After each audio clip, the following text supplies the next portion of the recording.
Hi, you guys. So I just wanted to come on since I know I posted this video where Tisha Campbell was saying that she was almost abducted. She called for a cab and some white van pulled up. So the Brownsville Police Department, which is in Texas, now I don't recall hearing her say where she was. I feel like someone in her comments was asking her, "Where are you?" But I don't think she ever answered. But however, the Brownsville Police Department is saying that they did not hear about this ordeal directly from Tisha or from anyone in her staff, or I think she was on set. They're saying they found out through social media, just like we found out through social media. And as they looked into the situation, they didn't really feel like that it's possible that it did not happen. I'm trying to word this nicely. Okay. She might be sipping on some Jussie or some juicy, whichever y'all want to call it. I don't know.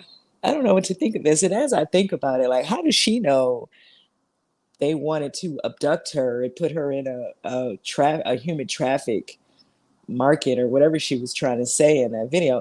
And sometimes people kind of give away, stuff, right? Because how would you know what they were trying to do unless the guys told you that's what they plan on doing with you? How do you know that?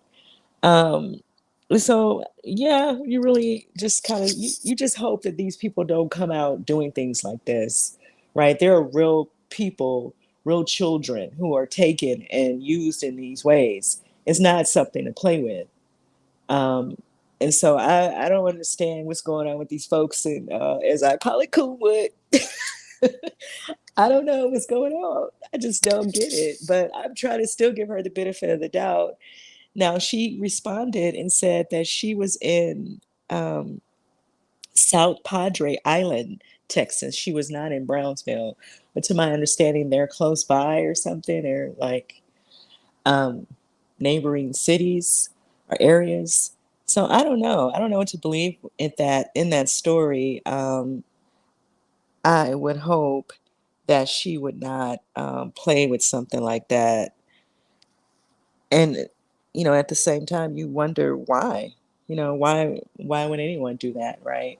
Why would you think to even go live and start creating stories like that? And if she has some reason for doing it, I really hope that she comes forward and say that before this blows into another Jussie Smollett situation. Like I said, that's not something to play with. And then, I don't know. I feel like she gave a description of these men as well. And so people need to stop creating these racial tensions for no reason when there are real reasons. Let's just stay on the real stuff. That's it, and that's all. I don't know. But the police in the South Padre Island area are now saying they're going to look into the situation as well. Now, I was reading some stuff online and even here on YouTube, they have had issues with obviously all kind of crime. Let me just put it like that. It was a lot. It's stuff that go on there. So this is not an area where these things could not happen. So I'll just leave it at that. Let me know what you guys think about that story. I just wanted to come back and say that because the police had issued a statement, I believe, yesterday, saying that they just could not find anything,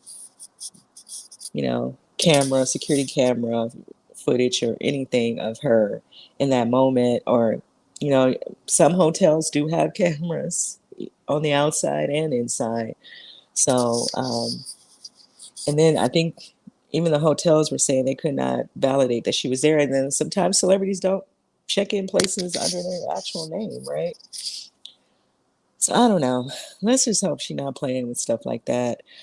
So the next story that I also wanted to come back and touch on, because right after I put my video up, the Bridgeport, Connecticut media started running stories that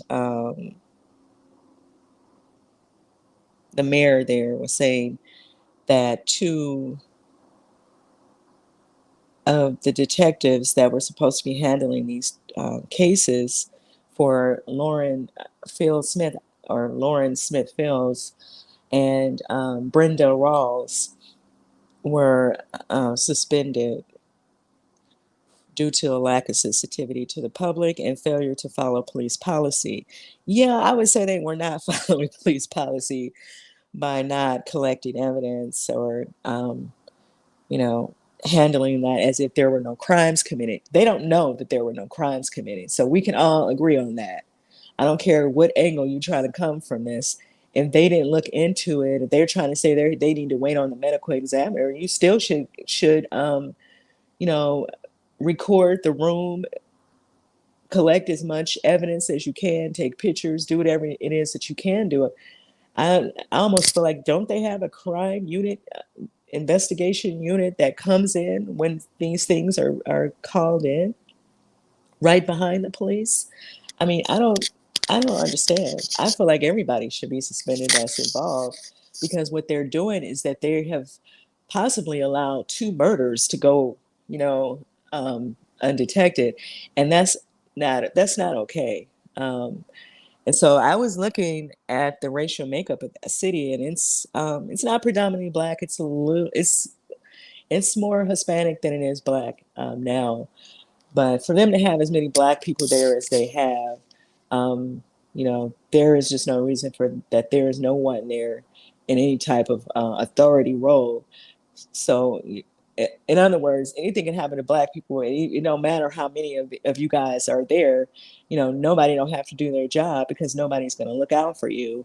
And people really should start protesting and asking for that police chief to become a black person, because she's an acting chief, the one that's there right now. And I don't know what happened to the one that should have been in a position before her. But yeah, people should start calling for that position to open up to a black person. If you guys can't, because first of all, this happened in December. Why is the mayor coming at the top of February talking about he's suspending people? This should have been happening weeks ago. You know that they weren't doing their job as soon as you heard the story. Like, these people work in these areas. Like, come on now, you guys. It's not the first time you ever heard of a crime being committed. So, or anything, or overdose, whatever you want to call it. We don't know, and that's the point. Nobody knows what happened. And I think that's what the family has been saying the entire time. And so, the minute they start calling for his job, now he want to start making statements. But I digress. I just hope that the family can get closure um, in these situations. But I don't know how they could get that when they didn't, and these people didn't do their jobs from the very beginning. It's going to make it harder to do that. It's not enough just to take a statement from these men, because nobody's going to tell you I just killed somebody unless they, just want to do that. And how rare is that people do that? Um, but I digress. Let me know what you guys think of these stories in the comments. Yeah, I just wanted to come back and just touch on them again, because I know I had made videos about well, I didn't really say anything with the Tisha story. I just put up what she was saying. Um, so yeah, I don't know. Hopefully her story will add up somewhere. I don't know why these celebrities are, if you're not going to call the police, then, I don't know. I don't know what she was looking for in this moment. But let me know what you guys think about both stories. The whole Bridgeport police situation, two male detectives were suspended. And this happened December 12th. But let me know what you guys think, and I'll see you in the next video. Bye.